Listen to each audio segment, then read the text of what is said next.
93 FM. 93 Equinox Radio. Bonjour. Au commencement, Dieu crée le Cameroun.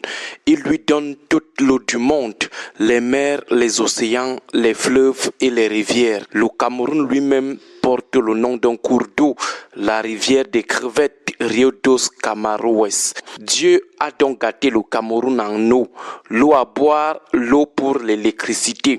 Il nous a tout donné. À côté, il dit, je donne à mon peuple le Cameroun le pétrole pour le carburant et pour ses lampes.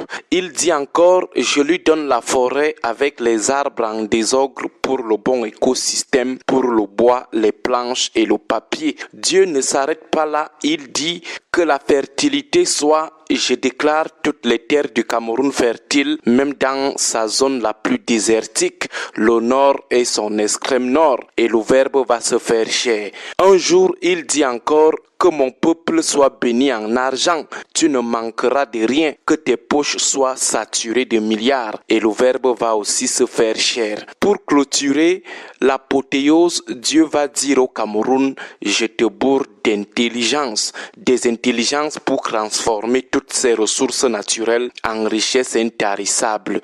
Les anges répondirent Amen. C'était le 6e jour. C'était comme ça la boucle de l'acte de création du Cameroun. Dieu qui est bon venait d'achever avec succès l'œuvre de création d'un mini-paradis en Afrique centrale. De l'eau en désordre, des arbres en désordre, du pétrole en désordre, de la fertilité des terres en désordre, des milliards en désordre, des intelligences en désordre. Dieu confia les clés du mini-paradis Cameroun à Ahidjo.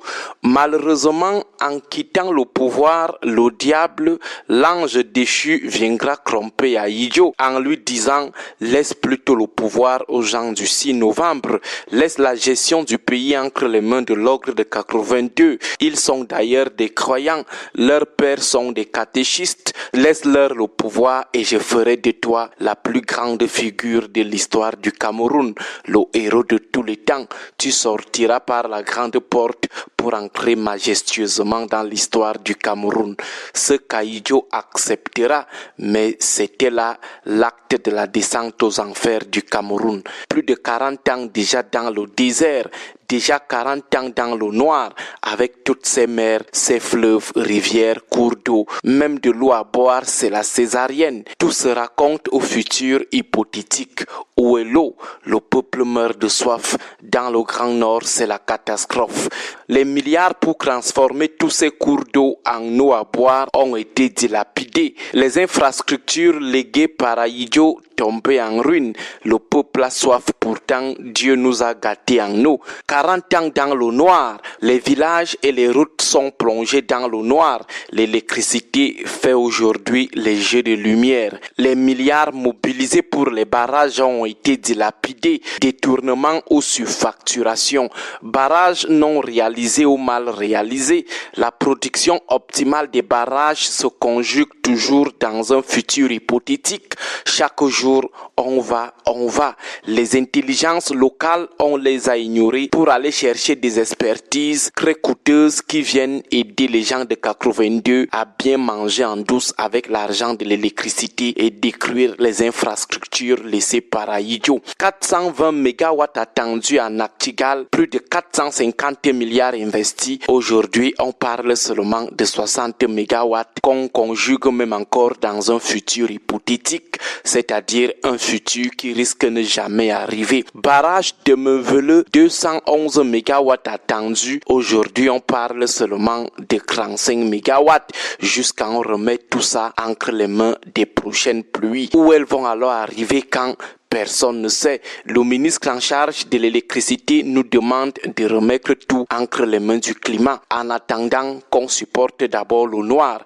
L'huile est dépassée. Lompanga, 30 mégawatts attendus. Aujourd'hui, on parle seulement de 7 mégawatts. Entre-temps, des milliers de milliards engloutis. Plus de 40 ans de pouvoir déjà consommé.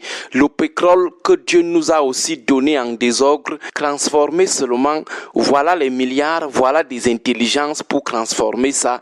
Raffinez-le seulement et vous serez guéri. Plus de 40 ans après, le pétrole reste un luxe. Chaque année, il augmente. Pour y avoir accès, c'est un problème. La fertilité du sol même, voilà les sols fertiles, voilà des bonnes conditions climatiques, voilà des milliards et des intelligences en agriculture. Mais 40 ans après, la nourriture est toujours un luxe au Cameroun. La vie chère, on n'arrive pas toujours à bien gérer les ressources que Dieu nous a données. Les arbres, le bois, on a fini de les piller. Qu'est-ce que Dieu ne nous a pas donné? Qu'est-ce que Dieu n'a pas fait pour le Cameroun? Il a tout mâché. Il nous a juste laissé le soin d'avaler. Les gens du 6 novembre en ont décidé autrement. Ils sont même allés plus loin que l'échec ou l'abîme. Le Cameroun a été transformé en terre de conflit armé avec une terrible haine tribale qu'il compte léguer à la postérité. Très sûr que Dieu regrette aujourd'hui tous ses efforts. Il aurait dû laisser toutes ses richesses à un autre pays qui aurait pu en faire bon usage. Bon début de semaine à vous tous. Début de semaine. 93 FM.